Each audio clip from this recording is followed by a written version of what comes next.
Maybe it's worth saying a couple of more words about the Hume's guillotine. Uh, Well, little fact is that actually France used to guillotine people well into the 1970s. Imagine, that's a pretty barbaric practice. But anyway, Hume's guillotine basically says, I don't know if it's pronounced guillotine. I think it's guillotine, guillotine. Let's do that just for fun. How to pronounce? I should know it, but unfortunately, in English we of course say guillotine. How do the French say it? Guillotine! Right? So let's see.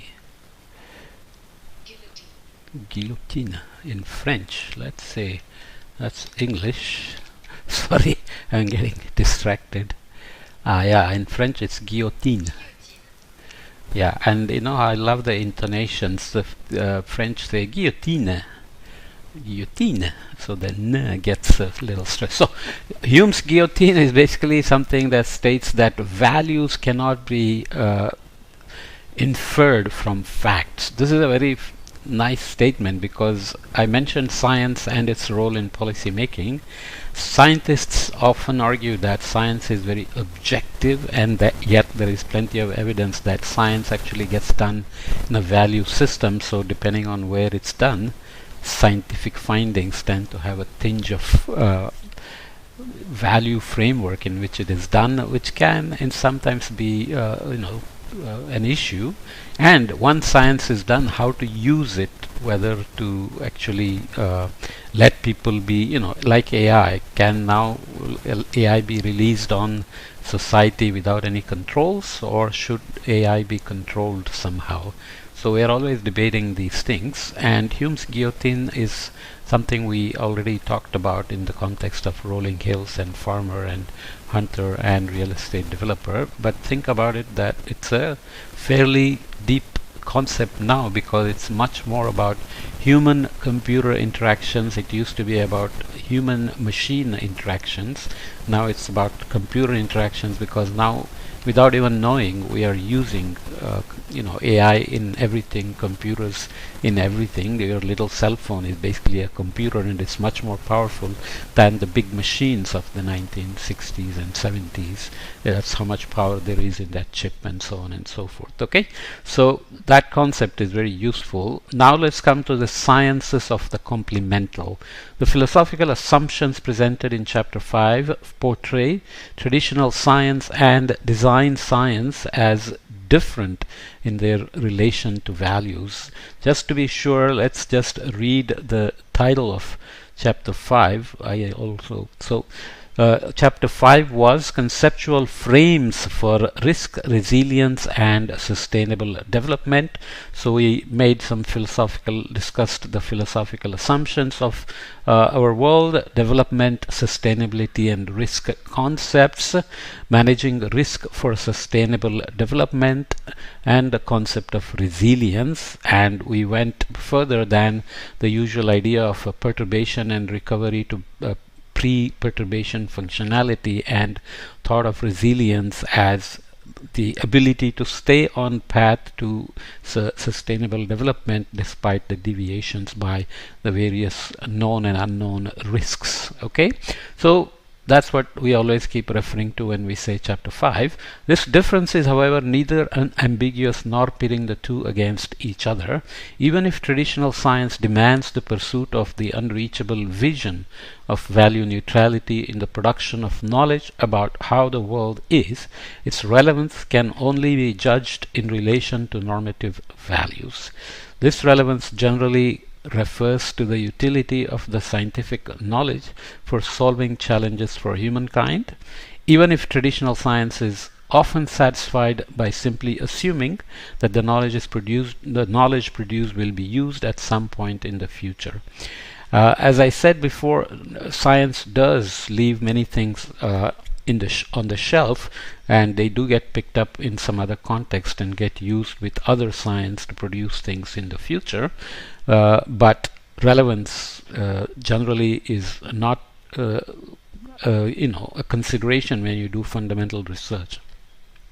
Describing how the world is, however, is not appropriate for solving problems on its own, as that entails prescriptive statements about how the world ought to be. You know, we always keep saying ethical, moral, equity considerations, but that's necessarily not how the world works in terms of getting people to stay on that path. Design science, on the other hand, is equipped for solving problems but not for describing how the world is, which also is necessary for defining the problem and for anticipating the results of potential activities, which means unintended consequences have to be mapped as best as possible, but if they're unintended, you probably don't know beforehand that that's going to happen.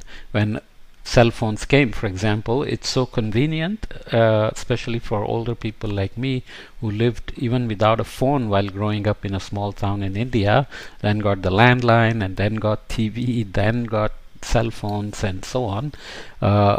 It's amazing now how we assume that cell phone was always there. Plus, now we are almost sitting across each other and always on the cell phone. What is it that we have to think about with other people when we are with the people we already want to be with? So these are things that you didn't think about. It's almost there is something in the genes that gets expressed when a new tool is given. It's giving something to a monkey and seeing what new things it'll do with it, right? So it's important to note that the problem solving of design science can also be scientifically rigorous, even if based on principles other than traditional science. Traditional science and design science are thus complementary parts in managing risk and resilience for sustainable development. What do we mean? Let's look at figure 8.1 here. Traditional science and design science as complementary. So you have the descriptive part, which is all about pursuit of knowledge and how it is. So it used to be called natural science before we got split into disciplines of civil engineering, computer science, medical science, environmental science, journalism, and so on and so forth.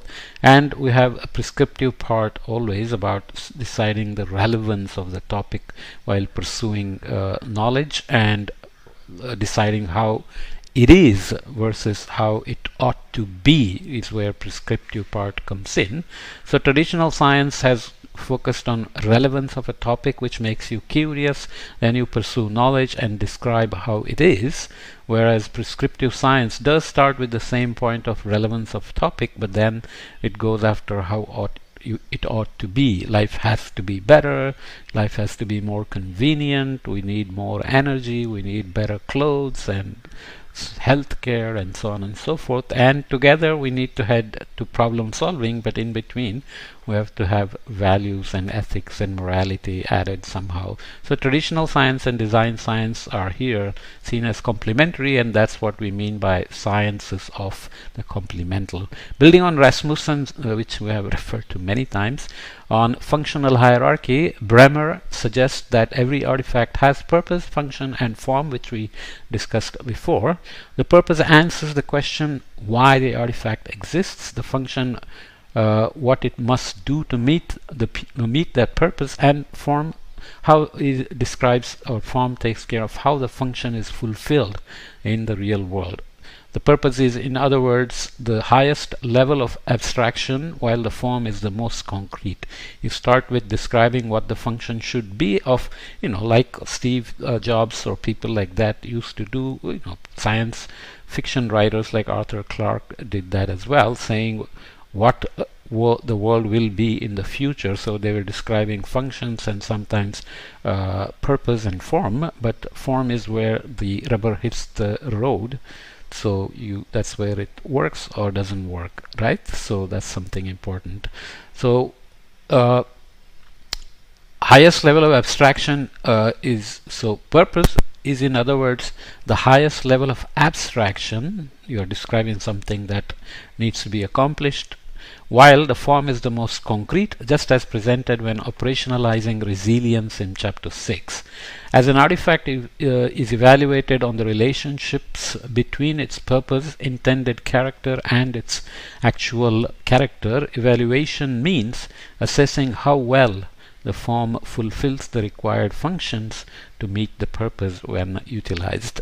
So in the context of adaptation, we keep saying monitoring, evaluation, and progress, and that's what we mean, that when you build something for a purpose and make sure it functions, and then you give it a form, then evaluation has to say how well the form fulfills the required function for which it was designed and to meet the purpose that it was designed for. So main activities of traditional science are to theorize and justify, while the main activities of design science are to build and evaluate. Managing risk and resilience for sustainable development requires both sets of activities, so we'll see that in a figure in a minute, as addressing sustainability challenges entails building and evaluating artifacts which are designed and evaluated against criteria for which the argument is informed by descriptive research. Whoops, where is my figure? 8.2. Did I mess it up? I did. Let me add 8.2. Pause here.